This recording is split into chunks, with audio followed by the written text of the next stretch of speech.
single payment present worth amount.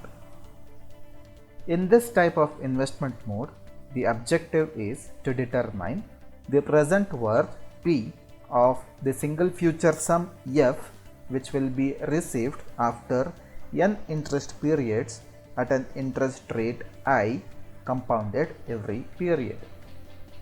The cash flow diagram of this situation is, you have a timeline. You are supposed to get a single future sum after n interest period.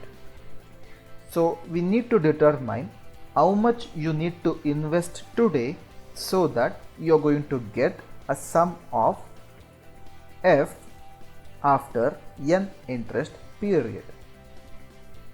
The mathematical representation of this situation is known value of F if P is unknown with I interest rate and n interest period. The term P slash F I n is called single payment present worth factor. The formula to obtain the single payment present worth amount is P is equal to F divided by 1 plus I to the power of n, where I is in terms of decimals. Now the problem is of single payment present worth amount. Let's look into the question. A person wishes to have a future sum of rupees 1,50,000 for his son's education after 10 years from now. What is the single payment that he should deposit now so that he gets his desired amount after 10 years? The bank gives 13% rate of interest which is compounded annually. So first we need to understand this particular question. Now a person wants rupees 1,50,000 for his son's education after 10 years. And he wants to deposit a certain amount of money into a bank which is going to give 13% interest rate for that particular amount. So here we need to calculate how much this person wants to deposit today so that after 10 years he is going to get rupees 1,50,000. So we'll solve this question. Solution. We'll write down the given data. So given data,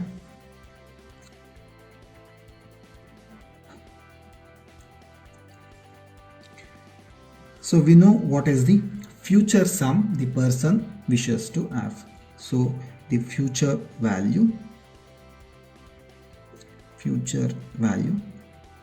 can be represented as F is equal to rupees 1,50,000.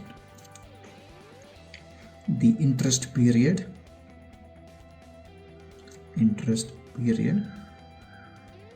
which is small n is equal to, is keeping it for 10 years, so it is 10 years. Next, interest rate which is I is equal to 13%, and it is compounded annually. So if they do not give anything with respect to annually compounded or not, it is assumed to be compounded annually. So if they do not give this statement, don't get confused. Even if they don't mention this value, it is compounded annually. So again, for this type of problem, we are supposed to draw the cash flow diagram. So as I told you, it consists of a timeline with cash inflow and cash outflow. Cash outflow, cash inflow with time. So cash flow diagram are must because marks will be allotted for this cash flow diagram. So we'll draw the timeline now. So again the timeline is for 10 years. So it starts with 0, So 1, 2, 3, 4, 9 and 10. So now we are supposed to be careful with cash inflow and cash outflow. So the person wishes to have 1,50,000 into his account. So the money what he wants, that is the money is coming into the account. So into the account, that is cash inflow. So after 10 years he wants rupees 1,50,000. For that he wants to invest now. So if the person wants to invest, the money he wants to put from his account to bank's account, that is cash is flowing outside his account. So this is the value of P, which is unknown value. This he is supposed to find. So now we'll determine what is the present worth. So present worth or present value,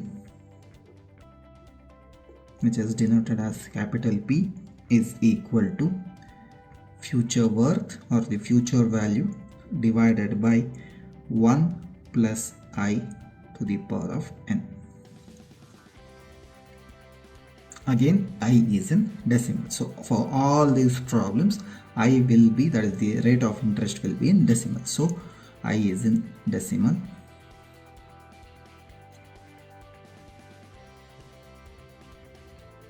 So this I am converting. So 13% is 0.13.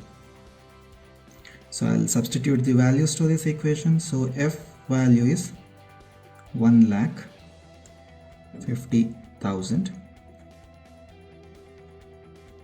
divided by 1 plus 13%, that is 0.13 to the power of 10.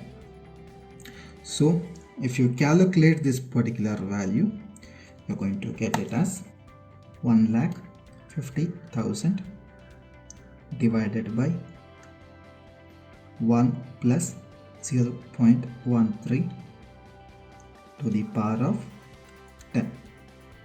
So if you solve this, you are getting the value of 44,188.25. P, which is the present value, is equal to 44,188.25 in rupees.